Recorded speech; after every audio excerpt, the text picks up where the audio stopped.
maybe this is a good time to talk about pets and hatching birds.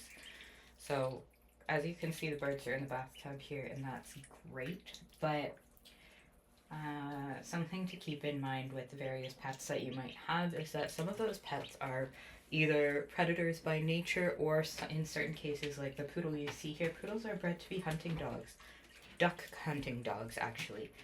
So, to have animals that are bred for that kind of thing, and then to basically tell them, no, you're not allowed to do that, that goes against their instinct. Now, depending on your animal, you know your animals yourself, but you do also want to recognize your animals in this new environment with these new stimuli, and you want to keep an eye on things. Um, and I've decided to do this video with the ducks unrestrained. I did another one with them inside the cage. Yes, cat paws will go through those cages, and that can be an issue. If the cat actually damages a bird, cat paws are known to be quite unsanitary and cause infection if they break the skin. They do that with people often as well.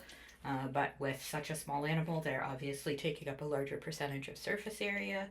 So that's something to think about. When it comes to hatching out birds and having pets, yes, you can absolutely do that, but you need to make sure that your animals are supervised at all times. You can't see it, but I'm actually holding Phoenix the poodle back a little bit while he's looking at the birds. Yes, he's allowed to see them, he's curious. And I have a cat in my other hand. The cat also loves anything that moves.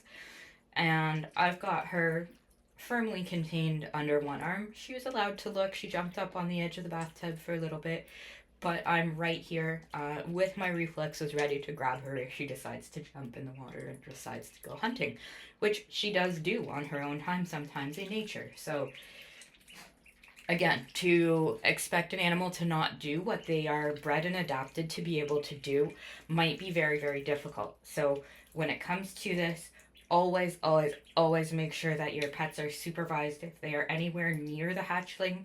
Even when the hatchlings are in their cages, like I said, cat paws will go through those cages.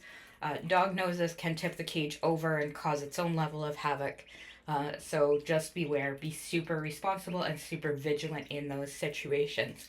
Other than that, it's really rewarding sometimes to watch your pets with your hatchlings as well. I recognize that, but we do want to make sure that all the animals' welfare is kept in mind, including the little hatchlings. So be wise, be responsible. Recognize that you may not know your animal's instinct in this new situation, and count with that. Other than that, thanks for watching and happy hatching. Ooh.